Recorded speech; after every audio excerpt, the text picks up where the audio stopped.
Welcome to Bunmi Adeniran videos again. This week I'm gonna be talking about cohabiting. You know what that is, huh? When two people that are not married are test driving. They're test driving their relationship. They're test driving sex. They're test driving cooking. They're test driving cleaning. They're test driving everything. That's cohabiting. Is it the right thing to do? Is it healthy? Some of the arguments that I hear about cohabiting is, well, if I don't stay in the same house with him or with her, then I don't know whether we're compatible. If we don't live together in the same house before, maybe we're gonna be spending a lot of money on mortgage or rent. He's gonna be paying rent where he is, especially now that we're gonna get married soon. I'm gonna be paying rent, I'm gonna be paying electricity, two bills. That's one of the excuses that I hear about cohabiting. Another one that I hear most often is, I won't know whether she's good in bed. Another one that I hear is that I won't know whether she's clean. Maybe she's very dirty and I can't stand dirty people. All those reasons are kind of good to the person giving them, but are they the godly reasons? Or are they the right reasons? I had a story from a man of God. He's a man of God, but he talks about love and relationship.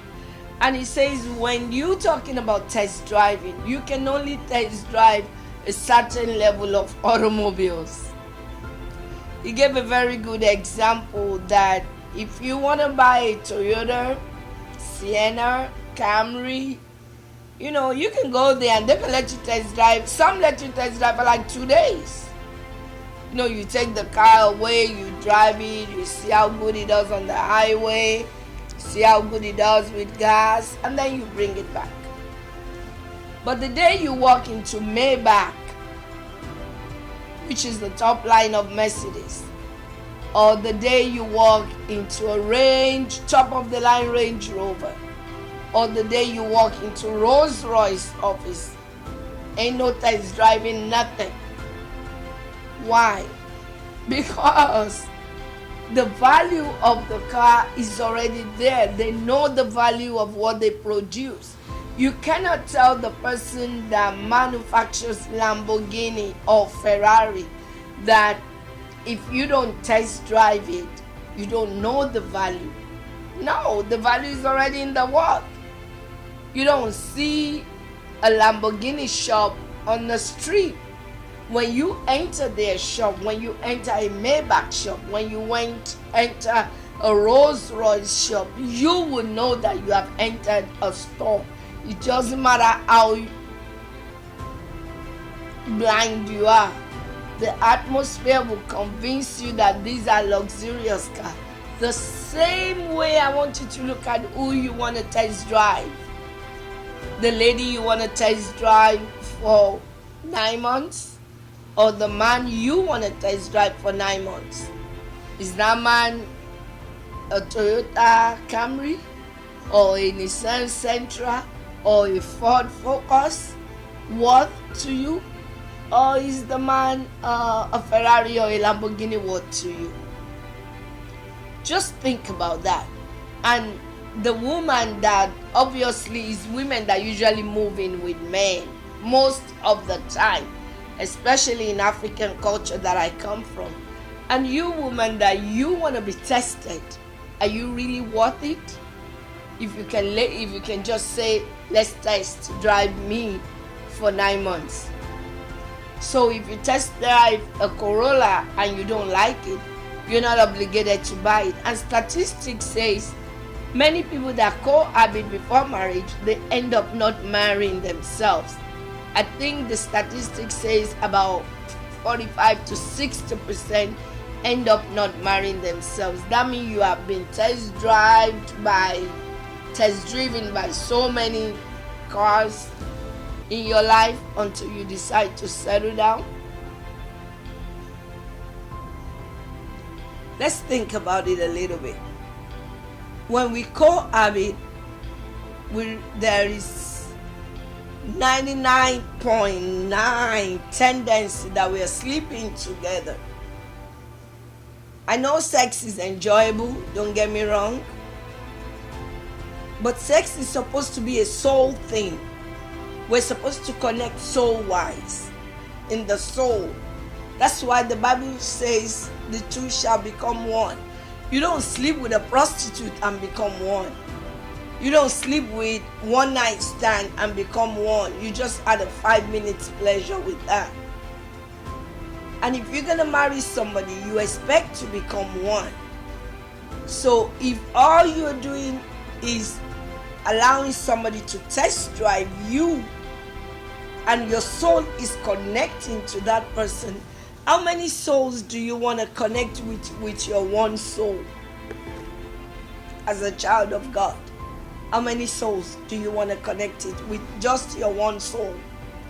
You're going to be connected to a lot of souls, and eventually after you really decide to settle down, you will be punishing your ex for your next, so they say, because all the pain that you have acquired everywhere from being test driven, you're carrying the burden, you're carrying the pain, you're carrying the hurt, and you're gonna go to an innocent girl or an innocent man and start treating them nasty. Cohabiting is not of God. Cohabiting is not a right thing for a Christian to do. God is against it, because when you are having sex without being married, you're fornicating, period. You can paint it whatever way you like. You can say celebrities do it. You can say even some Christians do it. But I remember the Bible didn't say when we get to heaven it's going to judge us based on what our pastor did, or based on what our neighbor did, or based on what our friends are doing.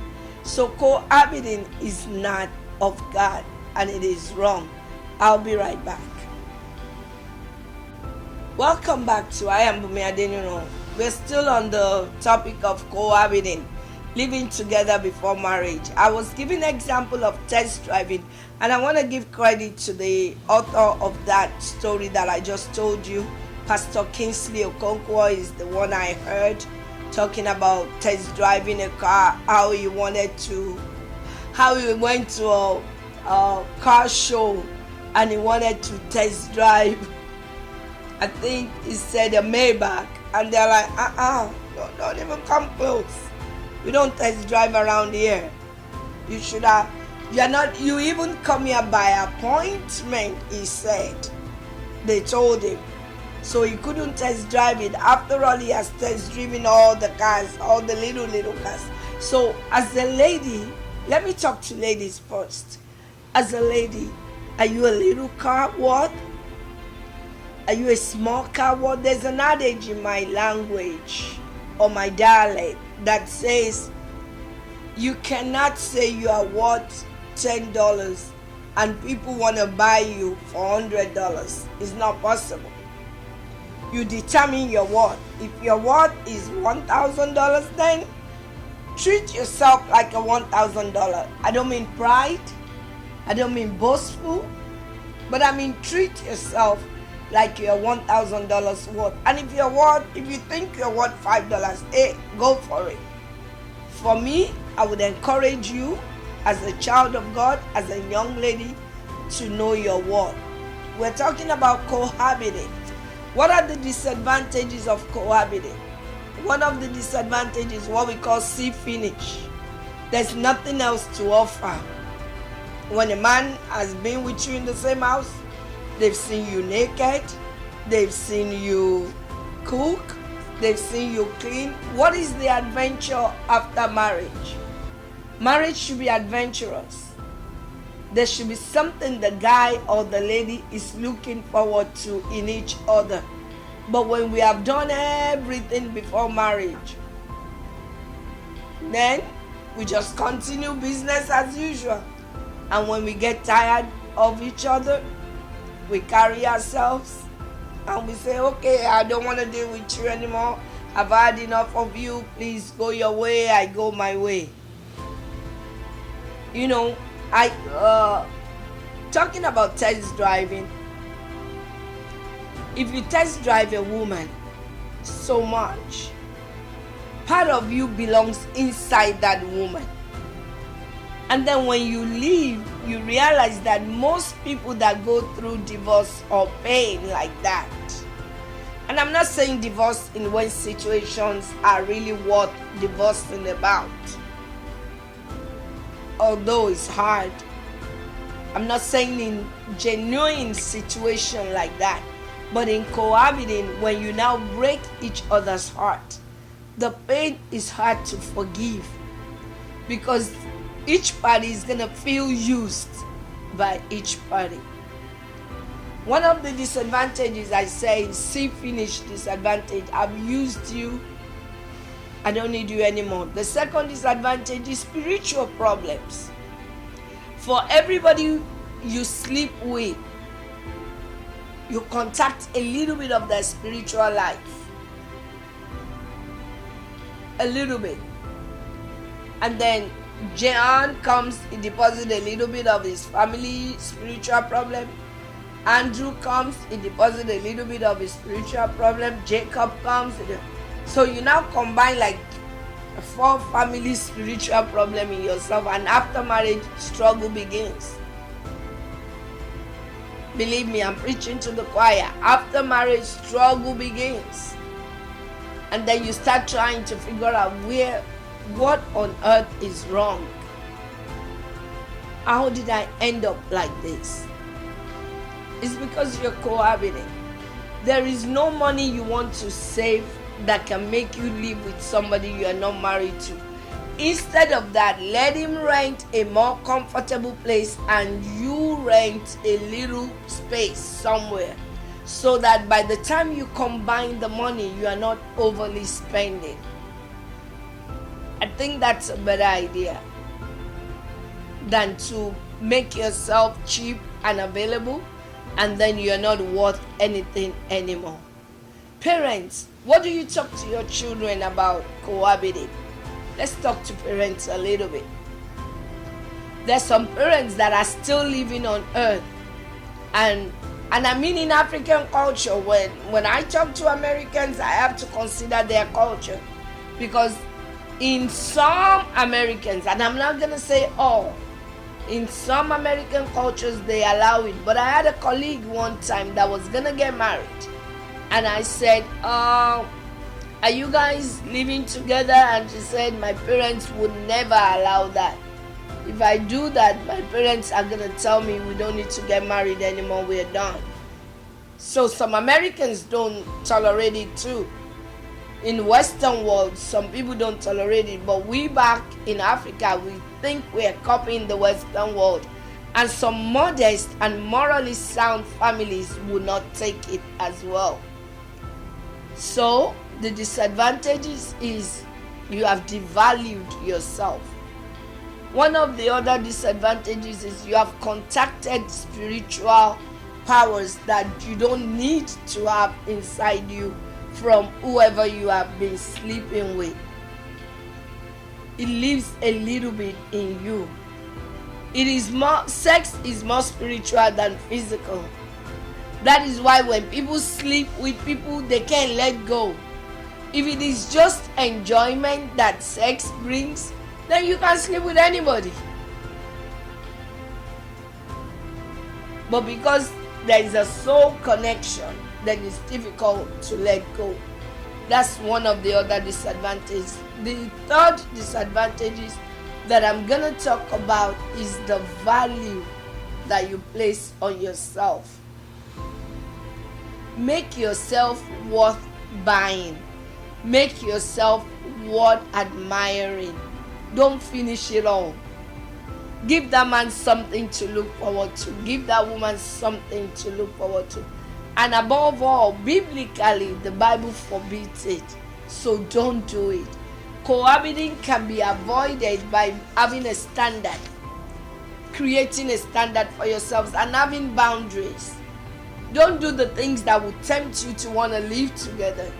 You're dating each other, you already finished all the sexual acts, even though you're not living together.